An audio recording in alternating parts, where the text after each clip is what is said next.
Keluaran pasal 3 ayat 7. Harusnya firman Tuhan sore hari ini disampaikan oleh Pak Tenes karena beliau masih sakit, yaitu karena prostat, jadi masih dalam perawatan. Ya, Keluaran pasal 3 ayat yang ke-7.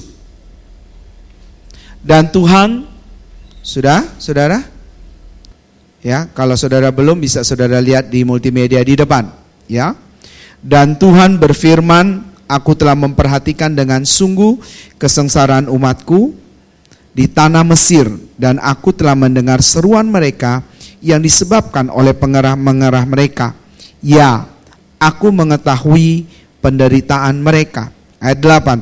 Sebab itu aku telah turun untuk melepaskan mereka dari tangan orang Mesir dan menuntun mereka keluar dari negeri itu ke suatu negeri yang baik dan luas, suatu negeri yang berlimpah-limpah susu dan madunya, ke tempat orang Kanaan, orang Het, orang Amori, orang Feris, orang Hewi, dan orang Yebus.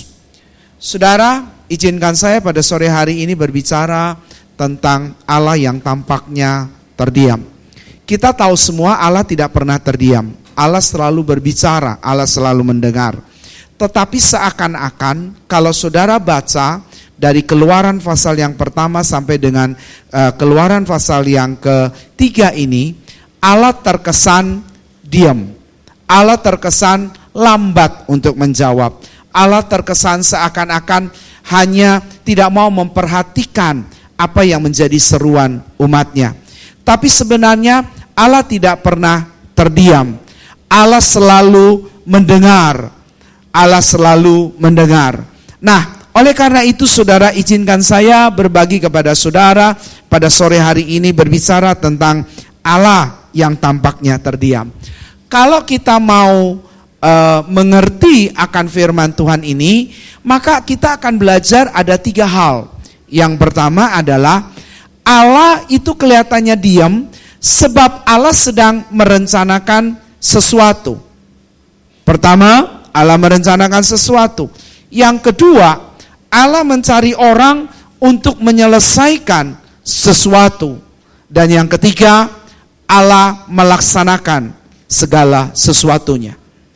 Jadi ada 3 bagian kalau kita mau berbicara tentang Allah yang tampaknya terdiam. Kisah bangsa Israel ini, kalau saudara baca, seakan-akan 400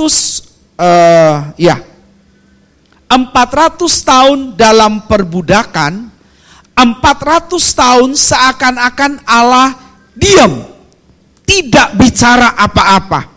Seakan-akan Allah sedang bisu 1001 macam cara apapun orang Israel lakukan. Seakan-akan Allah itu tidak pernah dengar doa mereka itu cuma hanya sampai di plafon, lalu kemudian tidak pernah tembus sampai ke atas. Dan Allah tidak pernah melirik sedikit pun akan apa yang didoakan. Tapi sebenarnya tidak demikian. Allah sedang merencanakan sesuatu. Tahukah saudara, Allah kita adalah Allah yang ketika dia bekerja, itu bukan cuma setengah-setengah dia bekerja, tapi dia bekerja dari awal, dia siapkan segala sesuatunya, dia atur begitu rupa, ketika ada plan A gagal, maka dia akan memulai dengan plan B. Plan B gagal, dia akan mulai lagi dengan plan C. Lalu kemudian saudara sampai segala sesuatu itu tergenapi. Sekalipun ada iblis yang mencoba menggagalkannya, tapi rencana Tuhan itu tidak pernah gagal. Dan ketika Tuhan merencanakan sesuatu kepada bangsa Israel, dia siapkan semuanya. Kalau Bapak Ibu baca, saudara baca, Allah ketika mereka mau keluar nanti, Allah udah siapkan nih harta-harta yang harus mereka bawa. Allah kasih sama orang Mesir itu kemurahan hati.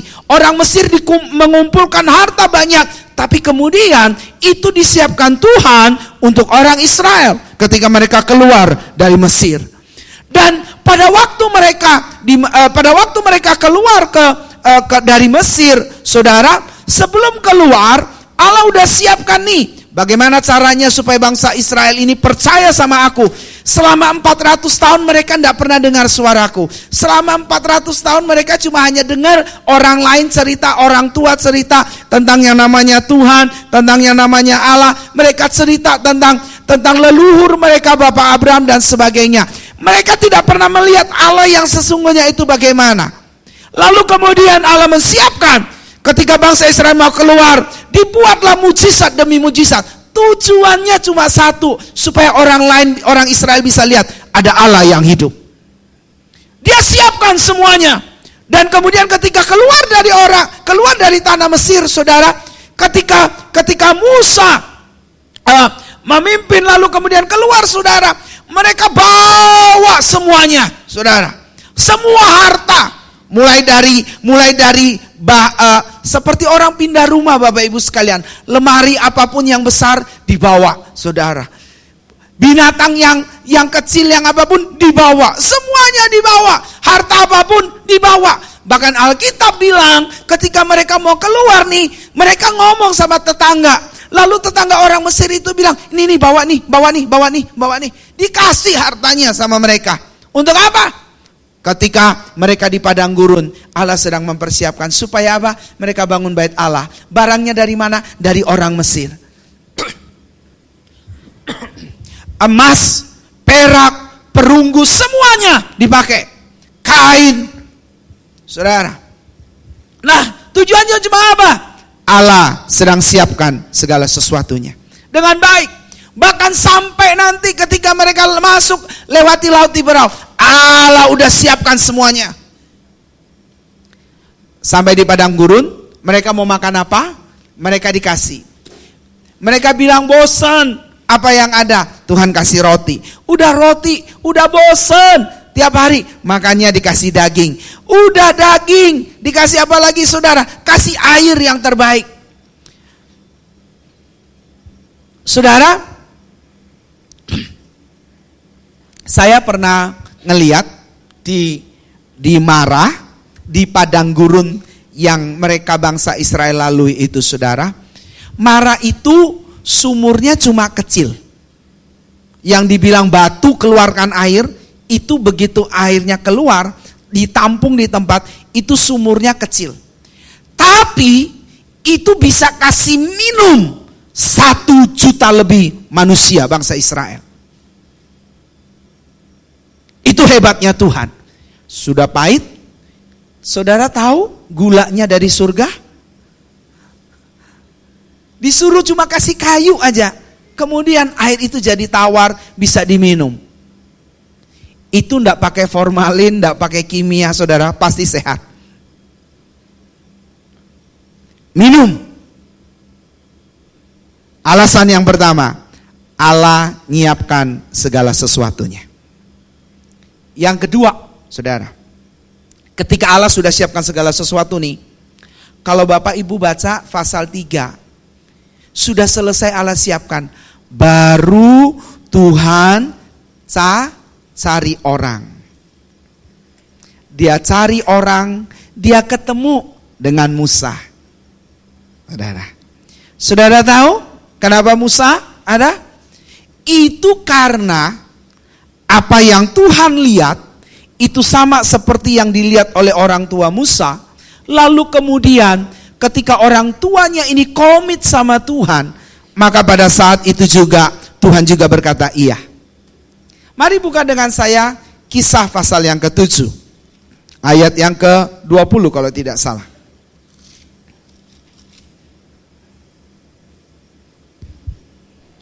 Kisah 7 ayat 20, pada waktu itulah Musa lahir dan ia elok di mata Allah. Kata elok itu bukan cakep, tapi kata elok itu dipakai yang namanya Allah ngelihat dari sejak awal sampai akhir, ini orang yang tepat, ini orang yang cocok, ini orang yang bisa memimpin, ini orang yang punya kapasitas yang luar biasa, ini orang yang hebat di mata saya, di mata Allah. 3 bulan lamanya ia diasuh di rumah ayahnya. Ternyata saudara, ketika Tuhan mau cari orang untuk menggenapi rencananya, dia lihat setiap pribadi yang ada. Lalu kemudian dia ketemu dengan satu keluarga. Keluarga ini keluarga namanya Amran dan Yokebed. Saya sedang berpikir, kenapa kok Tuhan pakai keluarga ini?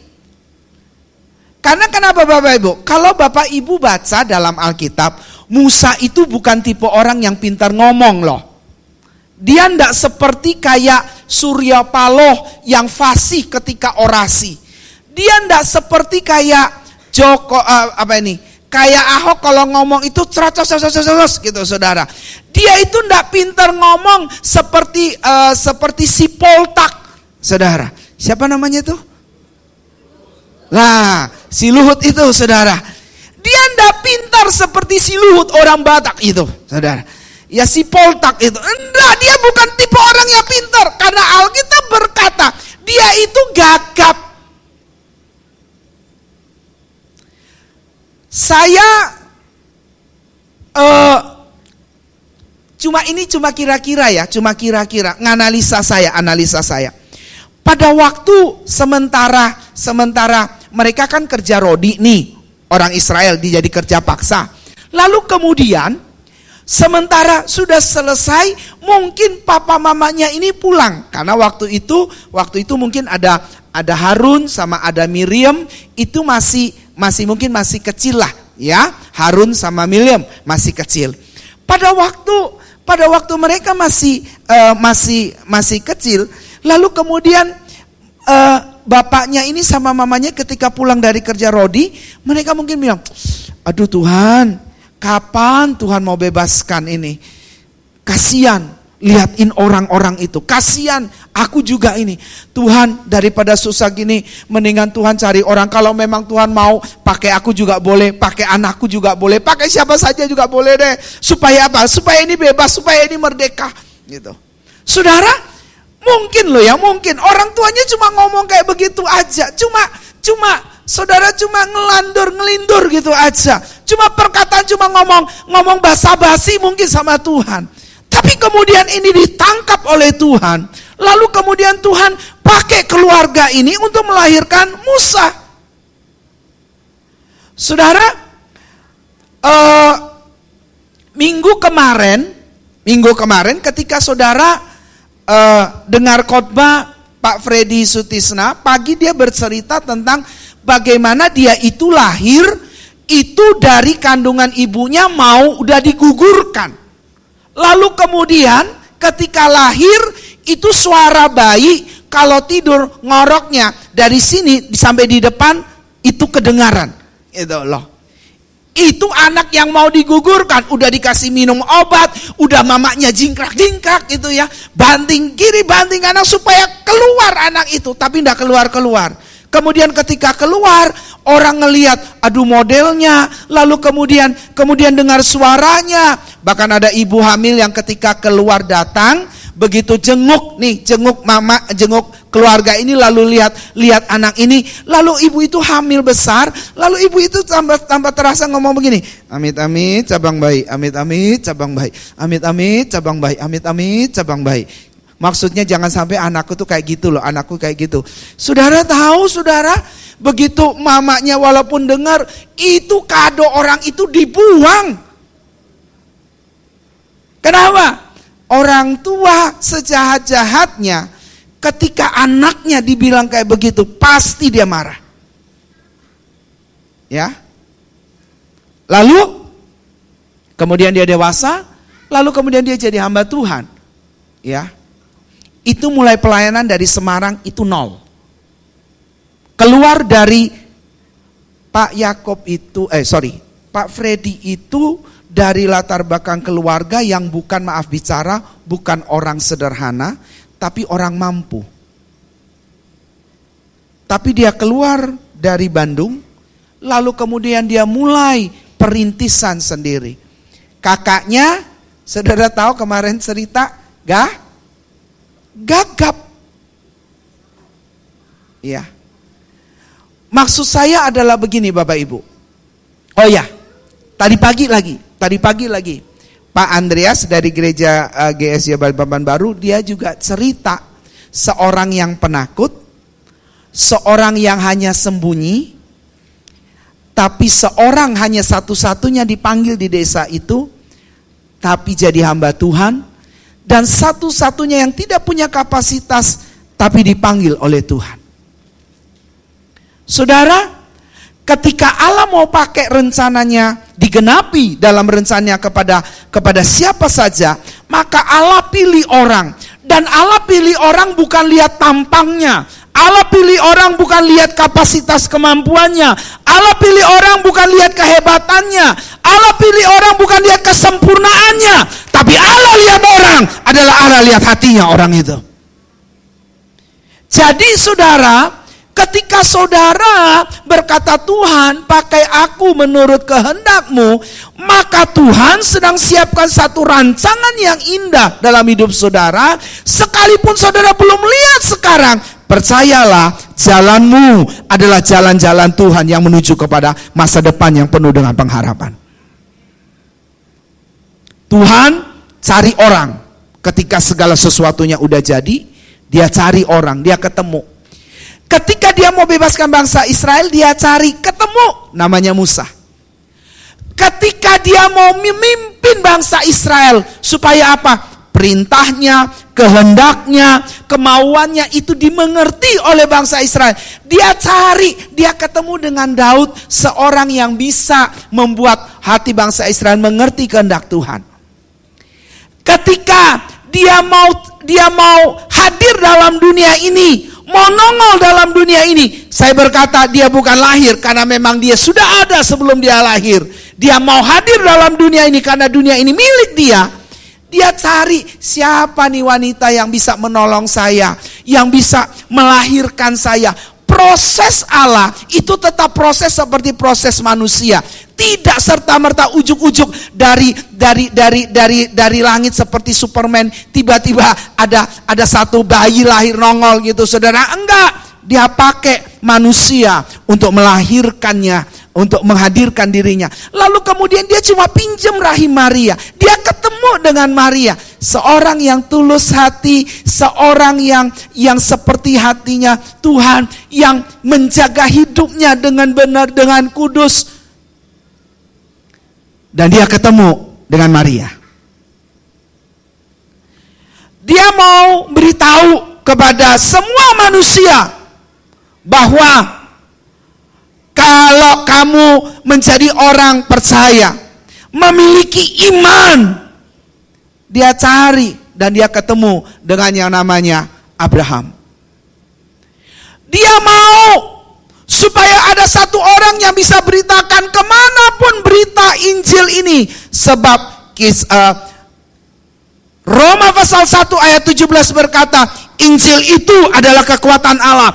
Ketika Injil itu disampaikan sampai ke ujung dunia sana, dia cari orang dan dia ketemu dengan seorang yang tukang bunuh, tukang apa ini?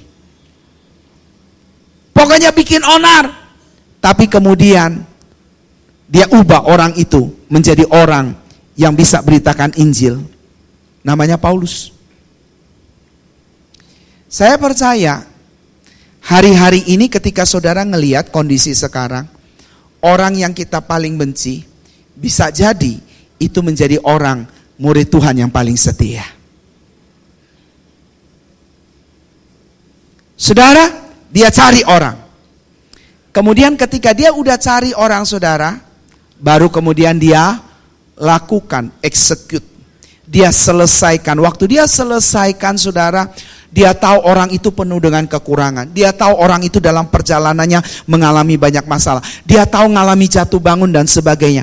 Tapi dia tidak cuma melihat hanya ke depan, hanya di depan mata, hanya sekarang. Dia lihat jauh ke depan bahwa kalau diperbaiki nanti dia pasti akan jauh lebih baik. Kalau diajarin dia pasti akan jauh lebih baik. Kalau dituntun dia pasti akan menjadi luar biasa. Bukankah saudara, Tuhan itu juga capek loh sama saya dan saudara, kasih tahu, ngurusin, kasih tunjuk jalan. Kalau Tuhan mau bilang, kalau Tuhan mau gampang aja, sebentar ketika saudara salah, out, Tapi Tuhan susah-susah mau perbaiki hidup saudara. Sebab Tuhan tahu besok ketika engkau melakukan hal yang sama, itu akan jauh lebih baik dan jauh bermakna bagi orang lain daripada hari sebelumnya. Nah, saudara kekasih dalam Tuhan, 3 hal ini. Allah kenapa tampaknya terdiam? Sebab ketika Allah diam, bukan berarti dia diam. Dia merencanakan segala sesuatu yang terbaik untuk kita. Lalu kemudian Allah kelihatan tampaknya terdiam.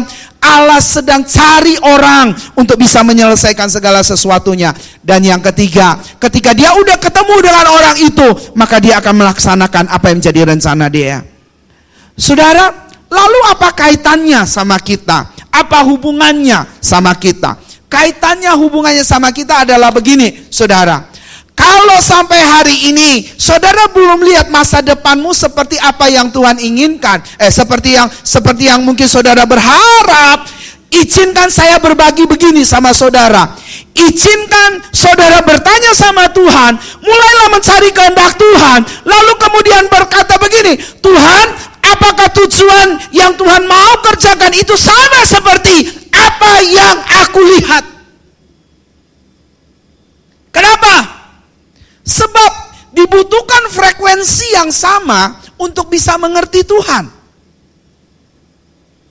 Halo?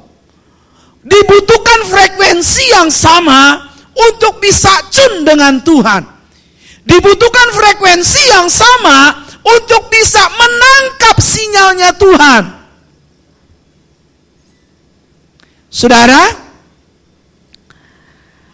kalau saya mau cari di radio suara Pak Yakob Esra yang di Smart FM itu tentang bicara karakter, prinsip-prinsip karakter kehidupan seseorang, maka sekalipun saya tidak ketemu dia, tapi saya dengar suaranya, saya harus cari frekuensi di mana frekuensi itu adalah frekuensi yang di Smart FM 97,8 gitu ya. Frekuensi yang sama, ketika saya buka, saya dengar suara dia, Pak Yakob berbicara. Kalau saya mau minta lagu di salah satu radio supaya lagu itu diputar, lalu kemudian saya bisa dengar, maka saya harus cari frekuensi di mana radio yang ada itu adalah radio yang di mana bisa kemudian saya ngomong, lalu kemudian ketika saya ngomong, ketika saya minta lagu itu, lalu kemudian dia bisa kasih lagu itu. Kalau saya mau minta lagu ini, kau begitu sempurna di mataku. Nah, saudara yang lanjutkan. Kalau saya mau minta lagu itu, saudara, maka saya harus cari frekuensi yang dimana frekuensi itu saya bisa ngomong sama reporternya, lalu kemudian, Pak, minta tolong dong lagu Sempurna. Dia pasti cari, oh bisa. Lagu siapa sih? Yang terakhir yang banyak yang dinyanyiin lagu siapa? Si Anji itu. Lagu apa itu? Oh Tuhan, ku cinta dia, ku sayang dia, rindu dia. Karena istriku di Jakarta. Saudara, kalau saya mau nyanyi lagu itu, maka saya harus cari frekuensi radio yang dimana dekat dengan itu, yang bisa calling, bisa berbicara sama dia, minta lagu itu. Pertanyaannya adalah begini, saudara punya frekuensi sekarang sama enggak frekuensinya dengan Tuhan? Pertanyaannya adalah begini, jangan-jangan frekuensimu cuma frekuensi kamu, tidak pernah nyambung dengan frekuensi Tuhan, sehingga kamu tidak tahu Tuhan bicara apa, kamu ngomong apa Tuhan juga nggak dengar, karena tidak pernah nyambung. Halo? Yang pertama adalah begini. Kalau saudara mau tahu cari kehendak Tuhan, maka pertama adalah ubah frekuensimu. Buat frekuensimu sama dengan frekuensi Tuhan. Kalau engkau sama dengan frekuensi Tuhan, ketika kamu bicara, minta lagu apa, kamu ngomong sama Tuhan, keinginan, kerinduanmu, itu pasti Tuhan dengar. Lalu kemudian dia saut dari sana, walaupun cuma lewat suara aja, tapi saudara akan bisa nangkap. Lalu yang kedua, saudara, kalau saudara mau mengerti kehendak Tuhan dan rencana Tuhan dalam hidupmu, saya ingin beritahu begini, saudara. Jangan lihat dirimu yang sekarang, tapi pakai kacamata Tuhan, lihatlah seperti Tuhan melihat. Tolong siapkan cuplikan itu. Jangan lihat dirimu yang sekarang, tapi lihatlah seperti Tuhan melihat sama engkau. Tuhan ngelihat 5 tahun ke depan, 10 tahun ke depan, 15 tahun ke depan. Seperti itu keinginan Tuhan kepada dirimu. Setiap orang itu punya ciri khas sendiri. Dan setiap orang sekalipun punya sesuatu yang beda. Tapi percayalah, dalam segala keterbatasan orang itu, Tuhan punya rencana. Saudara, tidak ada seorang manusia kepingin lahir dengan cacat, lalu kemudian tidak diperhatikan orang, dipandang sebelah mata. Tidak ada seorang manusia mau.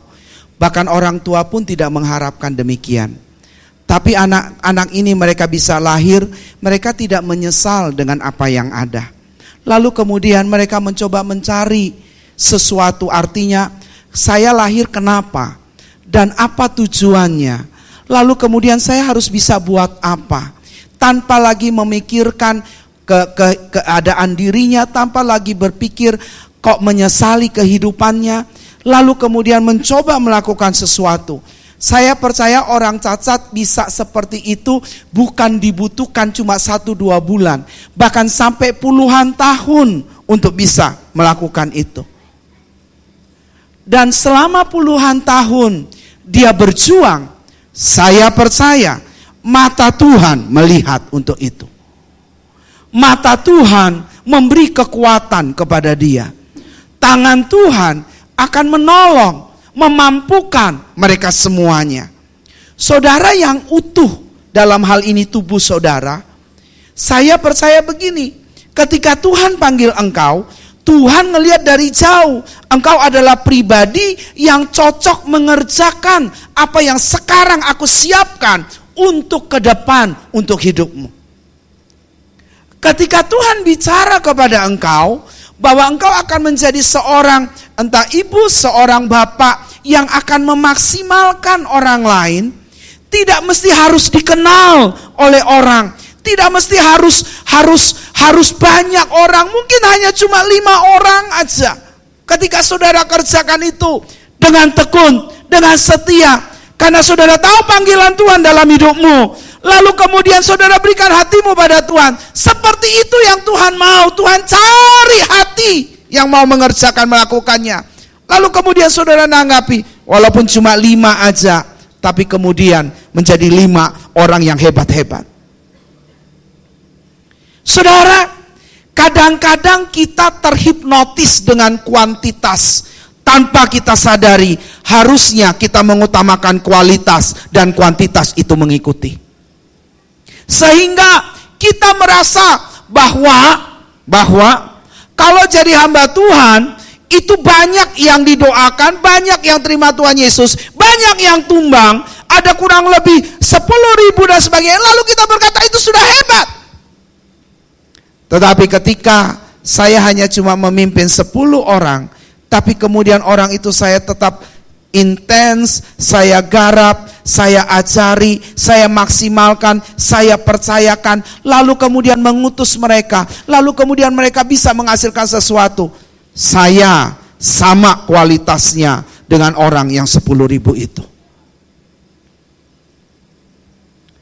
Ibu-ibu yang punya anak cuma 3, ketika saudara bimbing anakmu 3, lalu kemudian kamu jadikan seorang yang hebat dan luar biasa, akan sama kualitasnya dengan orang yang punya anak 10-13, kemudian dari 10-13 itu tahu-tahu ada 5 yang maaf bicara misalnya masuk penjara, 5 yang kena narkoba, lalu kemudian 7-nya jadi biasa aja.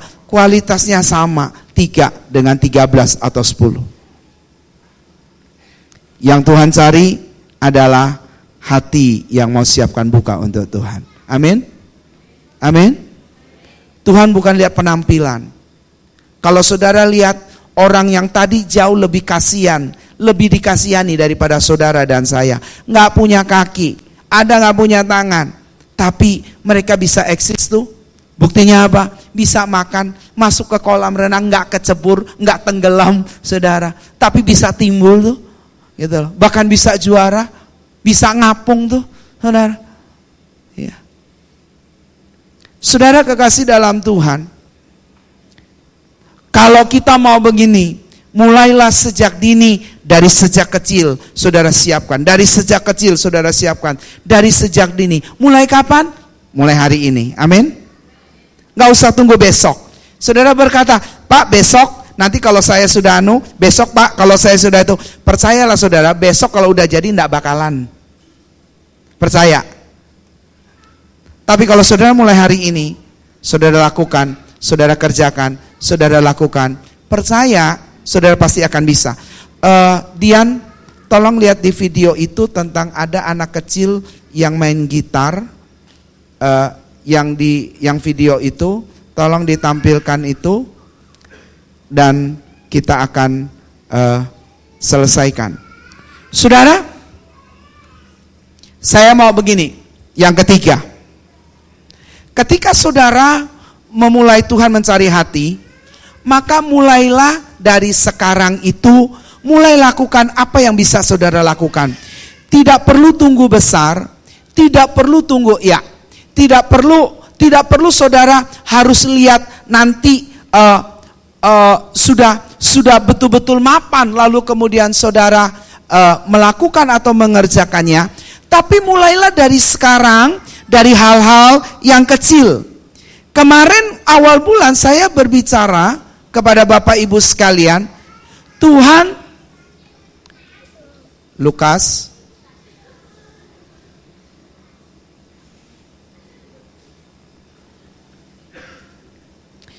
Tuhan tidak tunggu waktu saudara melakukan hal besar dulu, baru kemudian Tuhan kasih berkatnya. Tapi ketika saudara melakukan hal yang kecil, maka saudara sedang mempersiapkan untuk hal yang besar. Sekali lagi, tidak tunggu yang besar dulu baru kemudian saudara lakukan, tapi mulailah lakukan yang kecil, kemudian saudara akan menemukan, lalu kemudian ketika Tuhan bertindak, maka saudara tanpa sadar ketika melakukan itu terus menerus rutin, lalu kemudian tanpa sadar itu jadi besar. Setiap hal yang kecil itu tidak dimulai dari saudara keluar. Setiap dari hal yang kecil dimulai dari dalam. Dari dalam yang saya maksud adalah dari keluargamu, dari komunitasmu, dari dirimu sendiri. Jangan tunggu. Kalau saudara mau, misalnya nih, mau setia, mau disiplin diri bangun pagi, jangan tunggu nanti ada acara baru saudara siapkan bangun pagi. Tapi mulailah, tidak ada acara ataupun ada acara, ada kegiatan tidak ada kegiatan, ada kerjaan atau tidak ada kerjaan, ada ditunggu orang atau tidak ada ditunggu orang, tetaplah mulai bangun pagi. Amin. Betul yang saya bilang?